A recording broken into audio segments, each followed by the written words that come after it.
When I explain my story, people look at me like you have a right to be an addict. But like I've realized that I'm not unique.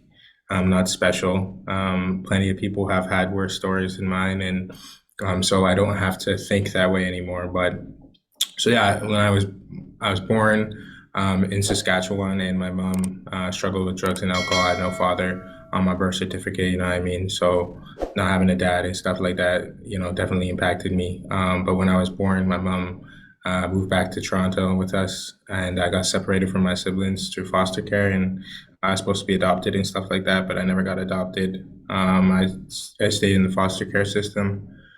So growing up, like being Black, Native, not knowing my culture, being in Caucasian families, like I just I didn't even know that I was different. Like it sounds funny, but like when you're not told anything, everything's kind of swept under a rug. I just didn't.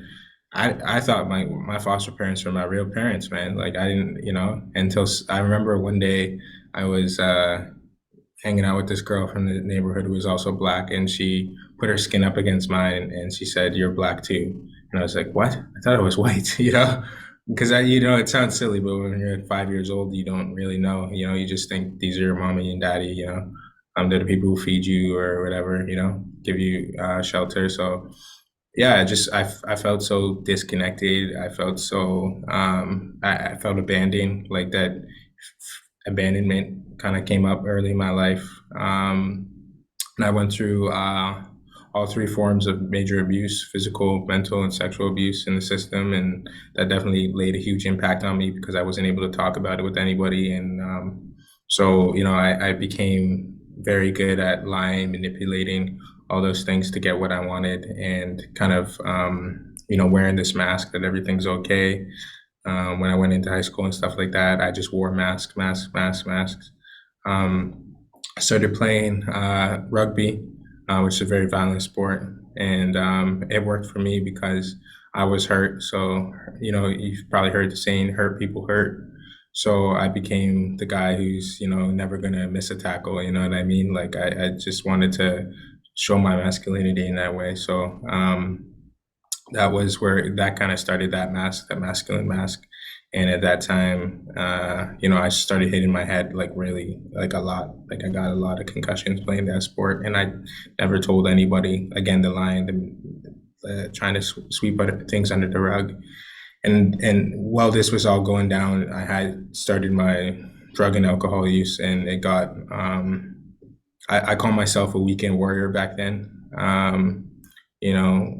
What I mean by that is like, yeah, I was not drinking during the school days. But come the weekend, I was a wreck. I remember, yeah, just every single weekend was just, like I knew I had a problem with alcohol from the beginning, man. Like, remember in grade 10 and grade 9 and stuff when I would buy like a 26er, and everybody was like, this will be good for the month, and that lasted me a night. So and I never once like had the ambition to like put the cork on the bottle and like save it for tomorrow. I just always drank alcoholically, blacked out, passed out, you know what I mean? And so, I had this really good social worker who believed in me in that way. And like, going to college and stuff like that, because I did have a lot of potential. I was a very good athlete, like I mentioned. And I went on to win two Ontario gold medals at for rugby. And then, I was going to go to college and stuff like that. And had a really bad problem with my reading and writing. So I lied about that. I plagiarized all of my English in high school. And then I got caught in grade 12 for plagiarizing. That was really embarrassing because it made me realize, like, okay, like, you need to learn how to write, man. Like, it's pathetic. You can't write an essay at, this age, and you're so.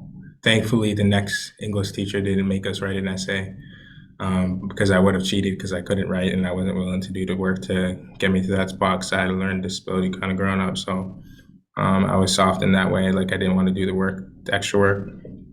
And yeah, so when I went to college the first time I played on the rugby team, I had this horrible concussion. I got stomped on the side of my head, and that gave me essentially brain damage. That was I had over five concussions at that time in my life, And that was the final one where the doctor just looked at me and said, "Gemma, you can't play this sport anymore.